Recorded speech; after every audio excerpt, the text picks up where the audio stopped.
Hello, this is Graham Nichols from Affinity Gospel Churches in Partnership, based in a very hot UK this week. The government has just published its draft bill on conversion practices, basically conversion therapy. And the bill is quite disturbing for all kinds of reasons. If you're a Christian, yes, but actually also for the good of society and people being able to be free from harm. The bill essentially seeks to outlaw anyone, whether you're a parent, whether you're a pastor, whether you're a youth leader, whether you're just a concerned Christian or just a friend of someone. It wants to outlaw speaking to them in such a way that will deny or encourage them not to act out their feelings of wanting to have sex with people of the same sex and wanting to live that out as a lifestyle, or to practice as a different gender or as no gender at all. This is disturbing for Christians. We need to pray that this bill would not come into law. It would not be good for Christians, of course, but then it would not be good for the rest of society, because God's ways are always best. But at the same time, we need to recognize that we might be approaching a season where being a Christian, and perhaps particularly being a Christian leader, is going to get more and more costly as the state directly opposes the message we are bringing. And we need to be prepared for that, not messing for a fight, but ready to stand up for what is true and good. At the same time, just a couple of weeks ago, the government spoke about a social media ban for children under 16.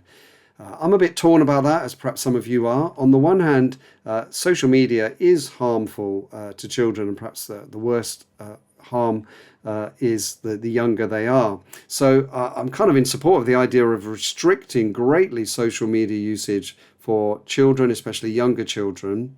But at the same time, I'm not sure whether the government reaching into these kind of behaviours is helpful or good. And also, even if it was good, whether it's actually practical.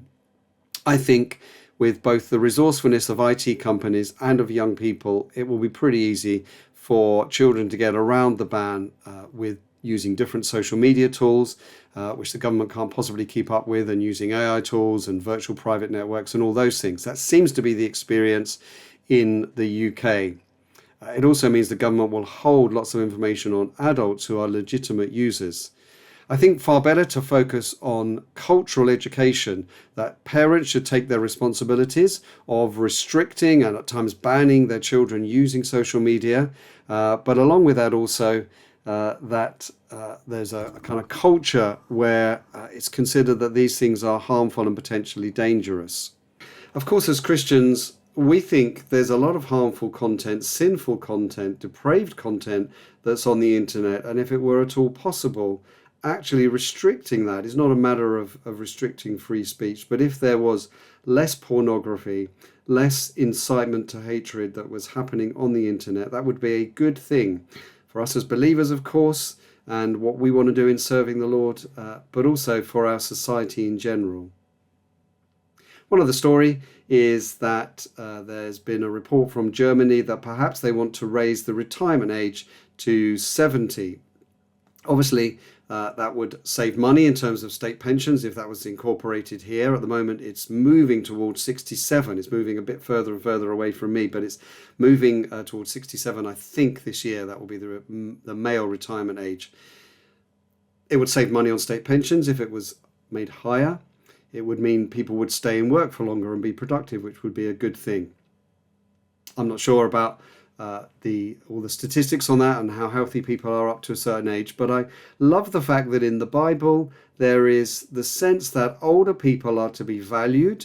They may become gradually less physically able and perhaps less able to lead, but they still are valued for their wisdom and their insight and for the contributions they've made. And that's what we want to model, I think, both in the workplace, where if it's possible to taper off our work towards the end of our working lives. That's a good thing. But especially in the church, we want to value people who are early retired and have lots of capacity.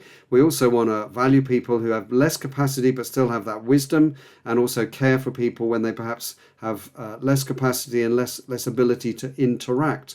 So there's all that thinking to get into our minds, but also to make sure that we're not thinking of life as being just a kind of full of a job that we want to retire to, and then when we get to that age that we stop working, we stop serving, we stop saying we can do everything unto the Lord, and we just kind of turn into people who do lots of leisure and a little bit of church service.